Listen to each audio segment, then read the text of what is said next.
Hey there, I'm Tim Lane of Digit Bikes. I am here at the Sea Otter Classic. We haven't quite opened yet. It is Saturday morning. Sun has yet to come out. It will. It's going to get hot. I am here to explain to you my component choices for my personal bike. This is my personal bike. It is a Digit Dayton. Actually, there's my other personal bike. It is a Digit Ring. Anyway, I'm here to explain to you my Founder Edition component choices. This is what I personally ride. I think it's a great setup. It's got all the reliability, all the power. Anyway, let's go through it. So, let's start out the rear derailleur. I have a GX transmission rear derailleur. Frankly, all of the transmission derailleurs function just as well as the others. The GX one I like because the battery gets hidden in this little cubby here. It's safer. Also, if you were to smash it, you know, it is very much smash resistant in the transmission design, T-type design, being direct mounted to the frame. But things happen, accidents do happen, and this is going to be the most affordable to repair.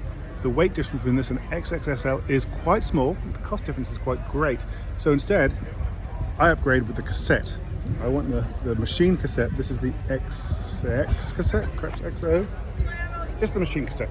Good weight saving, also increased durability. The steel machine cassette, X-Dome cassette, people say is very, very reliable and durable, and this is a true fact. I really like race face carbon cranks. This is a race face Era. This is on the Datum. The Datum is a 160 fork, 140 rear travel bike. It's an all mountain bike.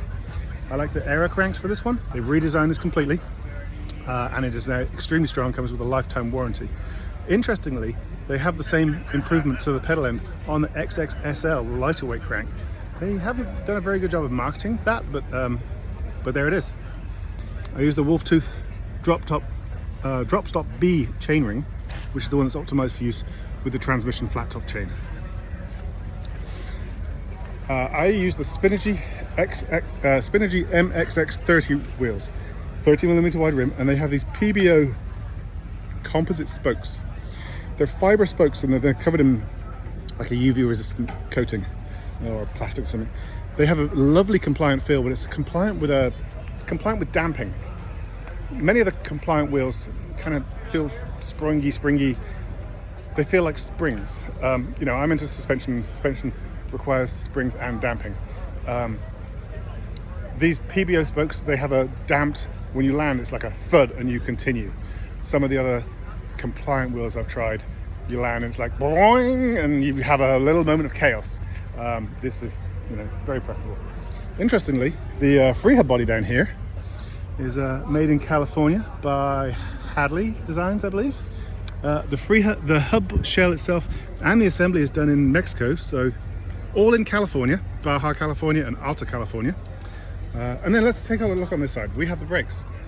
I'm using Magura's MT Next brake caliper. It's the same 4-piston brake caliper that Magura are famous for. I love it. It's a monoblock design, really stiff, has ever so slightly bigger pistons than the Shimano, and the reason I mentioned Shimano is I pair this with Shimano brake levers. Now on the Datum here, I'm using the 9120 XTR lever. This one has a servo wave. On the Ring, the slightly shorter travel bike, I use the non-servo wave carbon fiber lever brake. Anyway, absolutely beautiful brake, and one of the reasons for using this is, personally, I love the lever shape. It's got a really nice hook to it, little dimples on it for grip. And then it has fantastic integration with a SRAM AXS shifter. It's just really a wonderful setup. And on my Founder build, I use the GX shifter because it's basically exact. I really can't tell the difference between this and the XXSL. So really good, powerful, reliable braking system. Just like the most upgraded bespoke build that one could possibly put together themselves. Then on the front, I have a Manitou Mezzer Pro fork. Has the reverse arch.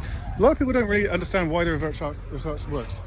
On a front arch fork, the arch will be up here. If you look at the curvature of the wheel, this position is an inch or two lower than this position. Well, sorry, half an inch or an inch lower than this position. That means that the sliders can be shorter and everything down here can be lighter. And you know, while lightweight isn't the be-all end-all of performance, if you can have it with equal performance, that's a nice thing to have. On the cockpit side, I love push-on grips.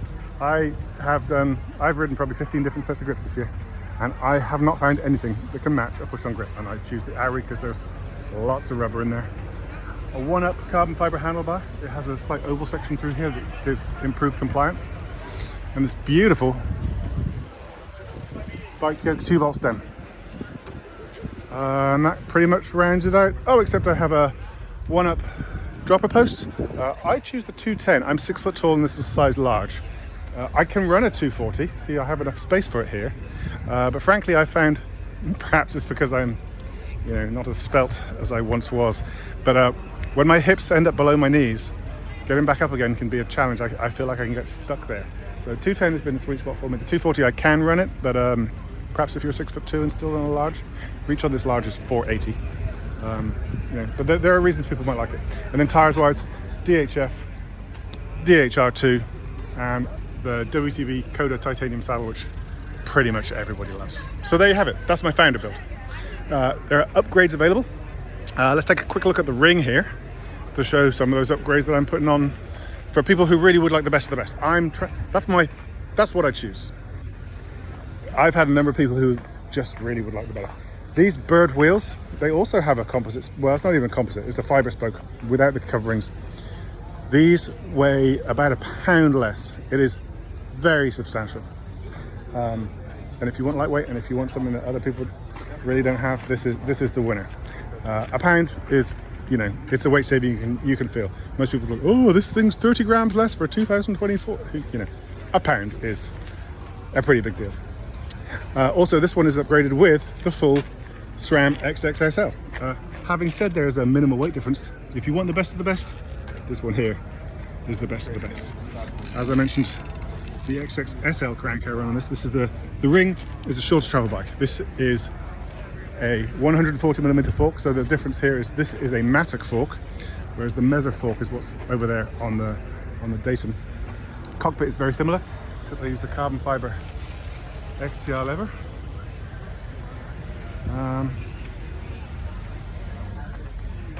And there we have it. This is why I choose my components in the way that I do.